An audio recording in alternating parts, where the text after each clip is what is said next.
এখন রান্না হচ্ছে চিংড়ি মাছের কারি। এখানে হচ্ছে জিরে, আদা, গরম মশলা, টমেটো, আলুটা ভাজা ভাজা করে এই মশলা দিয়ে মশলাটা কষাচ্ছি। আর এদিকে চিংড়ি মাছগুলো ভেজে রেখেছি। এবার চিংড়ি মাছগুলো দিয়ে দিলাম।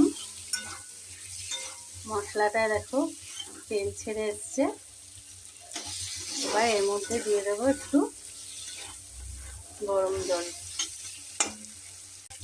এর মধ্যে দিয়ে দিলাম একটু সামান্য গরম জল।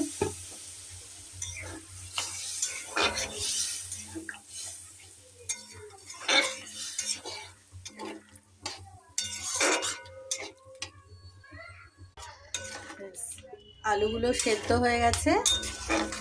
চিংড়ি মাছের কারি আমার রেডি। লাস্টে একটু গরম মশলা দিয়ে নামিয়ে নেব।